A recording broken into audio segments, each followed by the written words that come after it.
Hello friends, Anna Sabramowitz here from eLearner Engaged.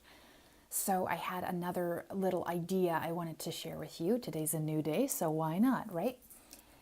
This past week, my creative partner and director, Ryan Martin, went to one of the largest virtual reality conferences in Canada. It was in Vancouver. And he came back with just tons of ideas and just opened up my world. And so I included a lot of the ideas and his recommendations for what to check out in my last newsletter. And I asked my newsletter subscribers to give me some feedback about what they think and how they're excited about it, how they're using it maybe, what are they scared of, what are challenges they anticipate. And I got this fantastic reply back from one of the subscribers, and he said that what he's really excited about is the idea that when you have a learner in front of, let's say, in a classroom or in front of a computer, we are creatures that have so many sensory inputs, right? Visual, auditory, physical.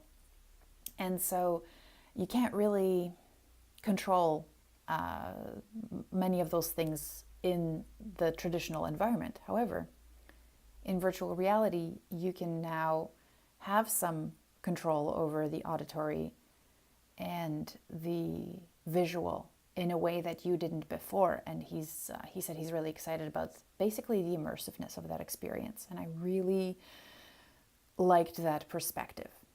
So Michael R., thank you so much for your feedback. And if you want to sign up for the newsletter, okay, right now, I'm kind of really low tech with it. So you have to actually go through my first 9 lessons on instructional design to actually get into basically the weekly schedule of getting my learning experience Friday. I'll get that set up soon so you can just go directly to it, but not yet, sorry. And then the other thing, I thought of a virtual reality application today while I was walking in the woods because I was thinking about what Michael had said. And one of the things I thought about was what he talked about, the idea of that immersion, and how I thought about myself, how in school, boring classrooms, you'd basically end up daydreaming by staring out the window. And I thought about how boring some of those lessons were and how a lot of children did that. They daydreamed during class. And then I thought about one of the worst experiences ever in school, which was to have to listen to somebody who's not a very good reader, have to see them suffer. Johnny, why don't you read this next chapter, this next paragraph for us? And you're like watching this kid struggle, and you're hoping it's not going to be you picked next. And then I'm thinking about the experience for this guy, this little kid, who's obviously terrified to be up there. He's terrified reading. He's struggling with it. And then look, his feedback is a bunch of like children who are just obviously not impressed. And so that's a really negative feedback loop as far as I'm concerned. And I mean, I understand that. And kids are very honest too. So they're not going to be, yeah, that's great, John. No, they're going to be expressing exactly how they feel. And so that's really not positive. So I was thinking, how can we augment that experience so that nobody's really suffering there and everybody's getting the right kind of feedback? And I'm thinking, this is my great idea. Maybe somebody will run with it. Don't plan to make any money off it yet, though. That we have, imagine Johnny now wears virtual reality glasses. He's reading in the environment. However, when he looks up, what he's looking at is maybe initially 4 or 5 of his peers, or even his family, and when he looks at them, regardless of how terrible he sounds, they're very encouraging and they look interested in what he's saying. And then Johnny progresses to an entire classroom. Then he progresses to the entire school.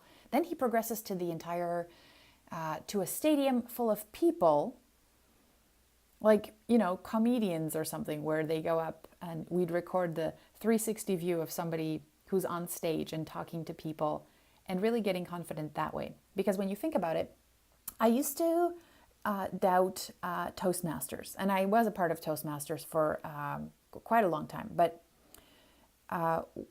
one of the things that I thought is, well, how can these people give me feedback?